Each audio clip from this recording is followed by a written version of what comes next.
الحمد لله وكفى وسلام على عباده الذين اصطفى خصوصا على سيد الأنبياء وخاتم الرسل وعلى آله وأصحابه ومن تبعهم بإحسان إلى يوم الدين. أما بعد فأعوذ بالله من الشيطان الرجيم. بسم الله الرحمن الرحيم. أولئك أنعم الله عليهم من النبيين والصديقين والشهداء والصالحين وحسن أولئك رفيقا. وقال النبي صلى الله عليه وسلم: أصحابي كالنجوم بأيهم اقتديتم اهتديتم، أو كما قال عليه الصلاة والسلام. آمنت بالله صدق الله مولانا العظيم وصدق رسوله النبي الكريم، ونحن على ذلك من الشاهدين والشاكرين، والحمد لله رب العالمين. اللهم صل على سيدنا ومولانا محمد وعلى آل سيدنا ومولانا محمد أفضل صلواتك بعدد معلوماتك، وبارك وسلم وصل عليه. سبحانك لا علم لنا إلا ما علمتنا إنك أنت العليم الحكيم.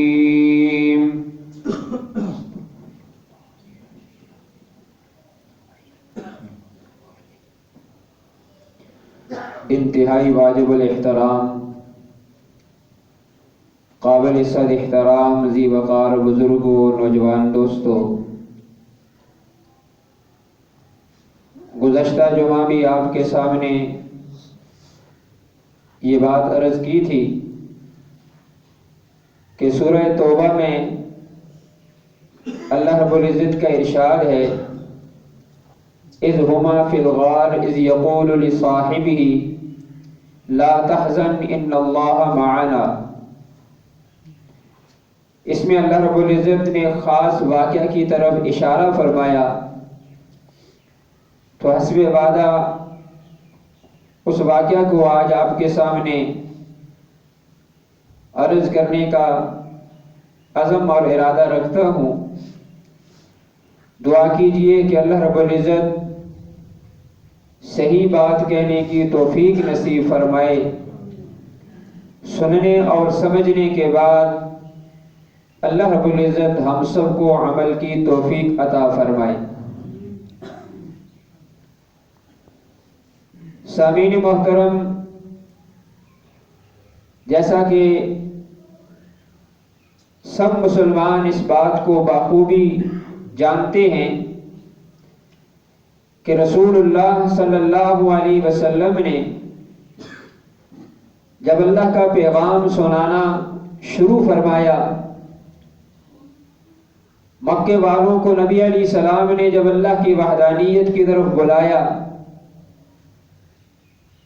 تو نبی علیہ السلام کے ساتھ ان لوگوں کا کیا برتاؤ اور کیا ان کی طرف سے رد عمل تھا وہ ہم سب جانتے ہیں. کہ ظاہر بات ہے جو لوگ جدی پشتی بت پرستی کے اندر مبتلا تھے اور مطاف کے اندر یعنی بیت اللہ کے ارد گرد 360 بت انہوں نے رکھے ہوئے تھے. ہر قبیلے کا الگ خدا ہے، ہر کام کے لیے الگ خدا ہے، بارش کے لیے الگ خدا ہے، کھیتی باڑی کے لیے الگ خدا ہے، نفع اور نقصان کے لیے الگ خدا ہے، بلکہ قاری طیب صاحب رحمۃ اللہ علیہ نے لطیفے کے طور پر یہ بات عرض کی ہے کہ اگر کوئی آدمی سفر پہ جاتا، اور حقیقت بھی ہے، تو اپنے خدا کو جیب میں ساتھ لے کر جاتا کہ راستے میں عبادت کا ٹائم ہوگا تو خدا نہیں ملے گا، تو اس کو یعنی جس پتھر کی وہ پوجا کرتے تھے تو اس کو اپنے جیب میں ڈال کر ساتھ لے گئے کہ راستے میں جب عبادت کا وقت آئے گا تو سامنے رکھ کر خدا کی عبادت کی جائے گی۔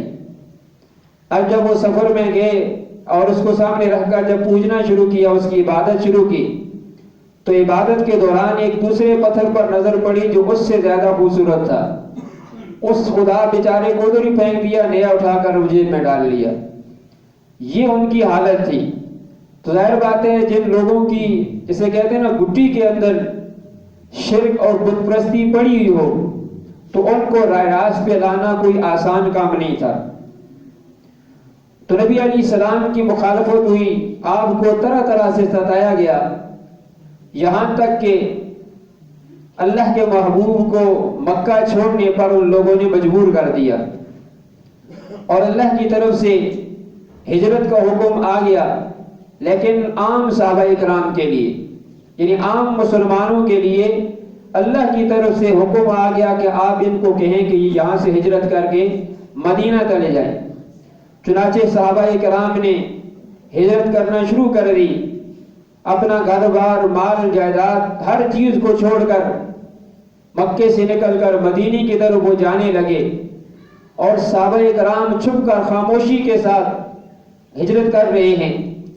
سیدنا ابوبکر صدیق رضی اللہ تعالیٰ عنہ بارگاہ نبوی میں حاضر ہوتے ہیں اور آ کر عرض کرتے ہیں کہ اللہ کے نبی، سب لوگ جا رہے ہیں تو میں بھی یہاں سے ہجرت کرنے کا ارادہ رکھتا ہوں کہ مجھے بھی جانا چاہیے، لیکن نبی علیہ السلام نے فرمایا کہ نہیں، آپ انتظار کرو، ابھی آپ کو میری طرف سے حکم نہیں ہے، آپ ابھی نہ جائیں۔ تو سیدنا ابوبکر صدیق رضی اللہ تعالیٰ عنہ سمجھ گئے کہ یہ سعادت اللہ پاک مجھے بخشنا چاہتے ہیں کہ میں سفر ہجرت کے اندر اپنے محبوب صلی اللہ علیہ وسلم کا رفیق سفر بنوں۔ ظاہر بات ہے نبی علیہ السلام کو جو سیدنا ابوبکر صدیق رضی اللہ تعالیٰ عنہ کے ساتھ تعلق تھا، جو قرب تھا، وہ جانتے تھے کہ یہ سعادت اللہ مجھے ضرور عطا کریں گے کہ نبی علیہ السلام کے ساتھ ہجرت کے سفر کے اندر میں ساتھ ہوں۔ چنانچہ آپ رضی اللہ تعالیٰ عنہ نے 2 اونٹنیاں اس غرض سے خرید لی، اور کہتے ہیں کہ میں نے ان کو ببول کے پتے کھلا کھلا کر خوب موٹا تازہ کیا، اور دل کے اندر یہی ارادہ تھا کہ ایک اونٹنی اللہ کے محبوب کو ہدیہ کروں گا، تحفۃً دوں گا، اور دوسری کو میں خود یعنی اس پہ خود میں سوار ہوں گا، اس پہ میں سفر کروں گا۔ تو بہرحال نبی علیہ السلام کو اب ادھر کافروں نے جب مسلمان ہجرت کر کے جا رہے ہیں تو کافروں کے جسے کہتے ہیں نا کہ ان کے بھی کان کھڑے ہو گئے، انہیں کہا جب مسلمان جا رہے ہیں تو نبی علیہ السلام بھی یہاں سے نکل کر چلے جائیں گے۔ چنانچہ دارالندوہ کے اندر ابو جہل اینڈ کمپنی نے شورا بلائی، مشاورتی اجلاس میٹنگ بلائی، اور اس حوالے سے مشورہ اس نے طلب کیا کہ بھئی کیا کیا جائے، نبی علیہ السلام کے ساتھ، محمد کے ساتھ کیا کیا جائے۔ اور اس مشورے کے اندر، اس جسے کہتے ہیں نا کہ شورا کے اندر شیطان بھی شریک ہوا۔ شیخ نجدی کے نام سے دارالندوہ میں یہ سارے سردار بیٹھے ہوئے ہیں، مشورہ کر رہے ہیں، اتنے میں شیطان ایک شیخ نجدی کی صورت میں، ایک بوڑھے آدمی کی صورت میں دروازے پر آیا، اور اس نے کہا کہ بھائی اگر اجازت ہو تو میں بھی آپ کی اس میٹنگ میں شامل ہو جاؤں۔ انہوں نے کہا بھائی آپ کون ہیں؟ اس نے کہا میں شیخ نجدی ہوں، یعنی اس طرح اس نے کہا میں ایک نجد کا بوڑھا آدمی ہوں، ہو سکتا ہے کہ میں آپ کو کوئی عمدہ مشورہ دے سکوں۔ اور انہوں نے کہا کہ بھائی کہیں ہمارا راز فاش نہ ہو، جس نے کہا نہیں نہیں میں آپ کے ساتھ ہوں۔ بہرحال شیخ نجدی کے نام سے شیطان بھی اس شورا کے اندر یا اس اجلاس کے اندر بیٹھ گیا۔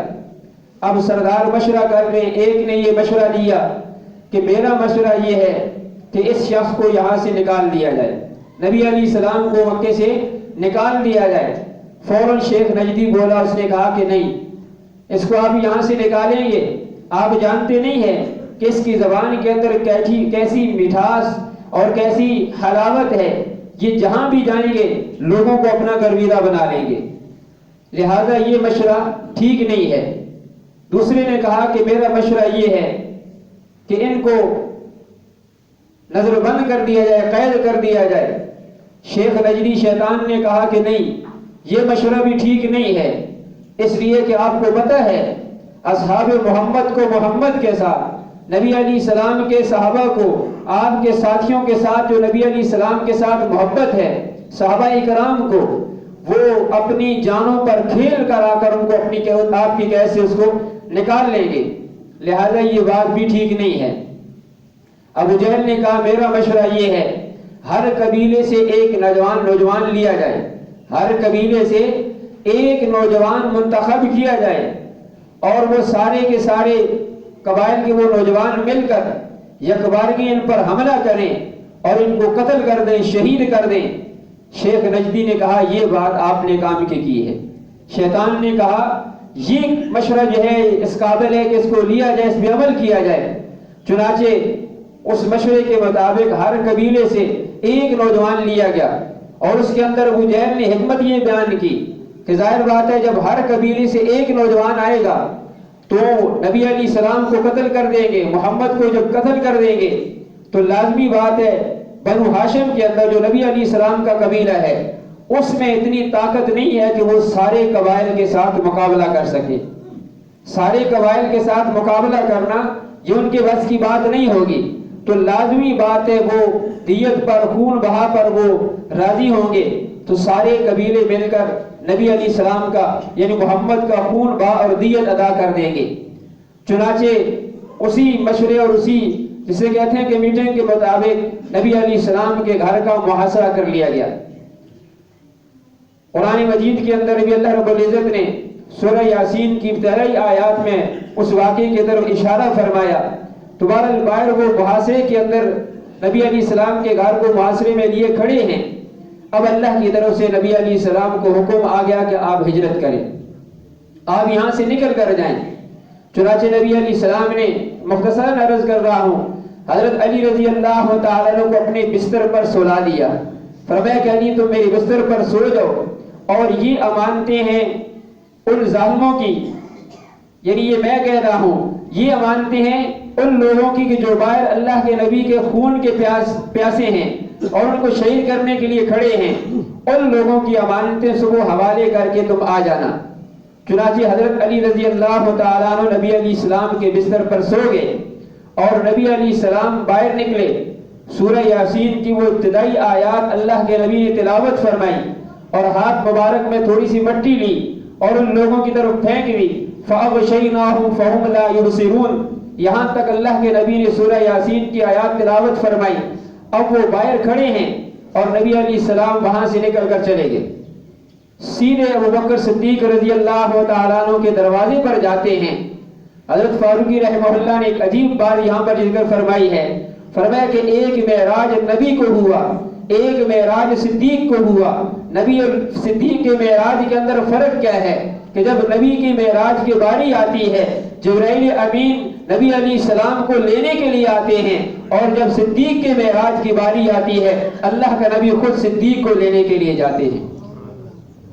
نبی علیہ السلام معراج پر گئے تو جبرائیل امین نبی علیہ السلام کو لینے کے لیے آئے۔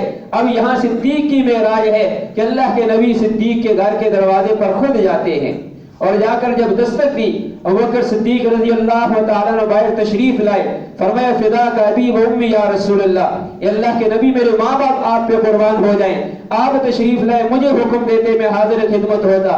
نبی علیہ السلام نے فرمایا کہ ابوبکر اللہ کی طرف سے مجھے اجازت مل چکی ہے، اور پھر فرمایا کہ آپ نے میرا رفیق سفر بننا ہے، میرے ساتھ آپ نے سفر میں جانا ہے۔ اس سفر ہجرت کے اندر ابوبکر صدیق رضی اللہ تعالیٰ عنہ رونے لگ گئے۔ اما عائشہ صدیقہ رضی اللہ تعالیٰ عنہ فرماتی ہیں کہ اس مرتبہ مجھے پتا چلا کہ خوشی کی وجہ سے بھی رونا آتا ہے، خوشی کی وجہ سے بھی یعنی رونا آتا ہے کہ بھائی اللہ نے مجھے یہ مقام دیا کہ میں اللہ کے محبوب کے ساتھ سفر ہجرت کے اندر ان کا رفیق سفر بنوں گا۔ عرض کی اللہ کے نبی یہ 2 اونٹنیاں حاضر خدمت ہیں، ان میں سے جو آپ کو پسند ہے آپ اس کو میری طرف سے ہدیتاً تحفتاً قبول فرما لیں۔ نبی علیہ السلام نے فرمایا نہیں، میں آپ سے قیمتاً لوں گا، میں آپ سے قیمتاً لوں گا۔ اب عجیب بات کیا ہے؟ عجیب بات یہ ہے کہ اللہ کے نبی ابوبکر صدیق رضی اللہ تعالیٰ کے اتنے احسانات قبول کر رہے ہیں۔ ابوبکر صدیق رضی اللہ تعالیٰ نے فرمایا اللہ کے نبی میرے مال کے اندر آپ کو اس طرح اختیار حاصل ہے جس طرح مجھے حاصل ہے۔ فرمایا جس طرح میں خود اپنے مال کے اندر تصرف کرتا ہوں، اللہ کے نبی اسی طرح آپ کو اجازت ہے، اختیار ہے، جس طرح چاہیں میرے مال میں سے آپ اس سے لیں اور آپ اس کے اندر تصرف کریں، لیکن یہاں اللہ کے نبی نے فرمایا نہیں، میں قیمتاً لوں گا۔ چنانچہ 400 درہم یا اس طرح کمی بیشی کے ساتھ عرض کر رہا ہوں، تو نبی علیہ السلام نے فرمایا کہ ٹھیک ہے یہ قیمت آپ کو دوں گا اور آپ یہ اونٹنی مجھے قیمتاً میں آپ سے لوں گا، تحفتاً اور ہدیتاً میں نہیں لوں گا۔ چنانچہ نبی علیہ السلام ابوبکر صدیق رضی اللہ تعالیٰ کے یعنی مشرک تھا لیکن ان کا دوست تھا، عریقت اس کا نام تھا، اس کو اجرت پر لیا جو راستے کی رہنمائی کرے۔ اب یہاں سے نبی علیہ السلام اور ابوبکر صدیق رضی اللہ تعالیٰ عنہ ایک پلان کے تحت غار سور کی طرف گئے، اور جو حضرات وہاں پر گئے ہیں وہ انہوں نے دیکھا ہے کہ مدینہ دوسرے رخ پر ہے اور غار سور دوسرے رخ پر ہے۔ بالفرض اگر مدینہ اس طرف ہے اور غار سور اس طرف ہے۔ اب یہاں سے بھی اللہ کے نبی نے بتا دیا کہ جب دشمن سے خطرہ ہو تو اس کے لیے حکمت عملی اپنانا یہ توکل کے خلاف نہیں ہے، دشمن کو دھوکہ دینا یہ توکل کے خلاف نہیں ہے اور یہ گناہ نہیں ہے۔ ظاہر بات ہے مشرکین مکہ کے ذہن کے اندر یہی بات تھی کہ آپ مدینے کی طرف جائیں گے تو لازمی بات ہے جب ان کو پتہ چلے گا کہ آپ نکل گئے ہیں تو آپ کے تعاقب کے اندر وہ مدینے کے راستے میں جائیں گے، اور چنانچہ ایسے ہی ہوا، انہوں نے اپنے گھوڑے مدینے کی راستے پر دوڑانے شروع کر دیے۔ اب نبی علیہ السلام ابوبکر صدیق رضی اللہ تعالیٰ عنہ اس طرف غار سور میں چلے گئے، اور غار سور جو پہاڑ کی یوں کہیں کہ چوٹی کے اوپر واقع ہے، اور آج یعنی کچھ راستہ بھی بن چکا ہے، اس کے باوجود انسان بڑی مشکل سے 2-3 گھنٹے لگ جاتے ہیں وہاں تک پہنچنے میں، راستہ بھی بن گیا ہے، تھوڑی بہت انہوں نے سیڑھیاں بھی بنا دی ہیں، اس کے باوجود 2-3 گھنٹے، اور خود اندازہ کر لیں 1400 سال پہلے اس راستے کی حالت کیا ہوگی۔ نبی علیہ السلام جب پہاڑ کے اوپر چڑھتے ہیں تو ظاہر بات ہے آپ ابوبکر صدیق رضی اللہ تعالیٰ نے فرمایا کہ اللہ کے نبی آپ میرے کندھوں پر سوار ہو جائیں، آپ میرے کندھوں پر سوار ہو جائیں۔ نبی علیہ السلام ابوبکر صدیق رضی اللہ تعالیٰ کے کندھوں پہ سوار ہو گئے۔ میرے محترم بزرگوں، ایک نبی کے جسم میں حدیث کے اندر آتا ہے 40 جنتی جوانوں کی طاقت ہوتی ہے، نبی کے جسم میں 40 جنتی جوانوں کی طاقت ہوتی ہے، اور ایک جنتی جوان دنیا کا 100 جوان، جنتی ایک جوان دنیا کا 100 جوان، تو خود اندازہ کر لیں کہ جب 40 جنتی جوانوں کی طاقت ہے تو کتنے بن گئے؟ دنیا کے 4000 جوانوں کی طاقت نبی کے جسم میں ہے، اور نبی علیہ السلام ابوبکر صدیق رضی اللہ تعالیٰ کے کندھوں پہ بیٹھے ہوئے ہیں۔ فتح مکہ کے موقع پر حضرت علی رضی اللہ تعالیٰ نے فرمایا، عرض کیا اللہ کے نبی آپ میرے کندھوں پر سوار ہو جائیں۔ اللہ کے نبی نے فرمایا علی میں اللہ کا نبی ہوں، نبوت کا بوجھ تو نہیں اٹھا سکتا۔